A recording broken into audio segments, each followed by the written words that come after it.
Subscribe to our YouTube channel and press the bell icon to get the latest updates. आज भी जब हिंदू बातों में सबसे शक्तिशाली योद्धाओं का नाम लिया जाता है, तो सबसे पहले हनुमान का नाम लिया जाता है। उनकी अपार शक्ति की कोई सीमा नहीं थी।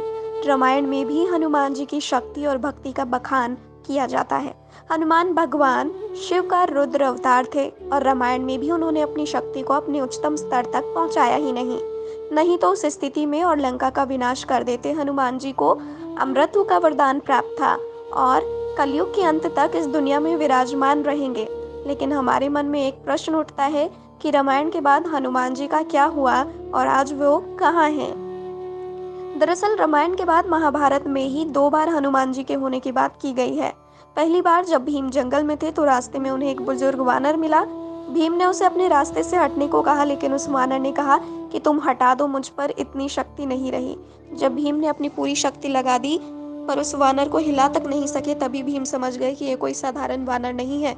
फिर भीम की मांग पर उस वानर ने अपना असली रूप दिखाया। वह हनुमान जी थे और भीम की शक्ति का घमंड तोड़ने का सबक देने आए थे। इसके बाद हनुमान जी अर्जुन के रथ पर उनका ध्वज बनकर पूरे महाभारत के युद्ध में उनकी रक्षा करते रहे। जब अंत में हनुमान जी अपने असली रूप में आए और वहां से चले गए, उसके बाद कुछ क्षणों में अर्जुन का रथ युद्ध में राख बन गया। तब श्री कृष्ण ने अर्जुन को बताया कि वह हनुमान जी थे जिनकी वजह से रक्त युद्ध में नष्ट नहीं हुआ, क्योंकि इतनी विध्वंसक अस्त्र किसी भी चीज को नष्ट कर सकते थे। इसके बाद दुनिया के कई हिस्सों में हनुमान जी को देखे जाने की बातें आपको सुनने को मिलेंगी। चीन, इंडोनेशिया, कंबोडिया में भी हनुमान जी के अलग अलग नामों से कहानियां सुनाई जाती हैं। अफ्रीका से लेकर अमेरिका और शक्तिशाली वानर होने की बातें इन दोनों देशों में की जाती हैं। 14वीं सदी में ऋषि माधवाचार्य ने भी हनुमान जी के साक्षात भेंट होने की बात की थी। 17वीं सदी में तुलसीदास ने भी माना था। हनुमान जी ने ही उन्हें रामायण का हिंदी अनुवाद करने को कहा। इसके बाद और लोगों ने भी हनुमान जी को देखने और उनके होने का दावा किया। हर किसी को यही कहना था कि हनुमान जी आज भी वहां आते हैं जहां सच्चे मन से श्री राम का नाम लिया जाता है।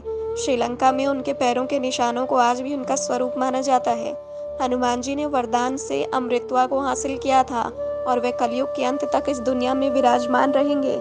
जब भगवान श्री हरि विष्णु का कल की अवतार बुराई का अंत करेंगे और फिर से सतयुग का प्रारंभ करेंगे, तब हनुमान जी भी उस महाशक्ति में लीन हो जाएंगे। Subscribe to our YouTube channel and press the bell icon to get the latest updates.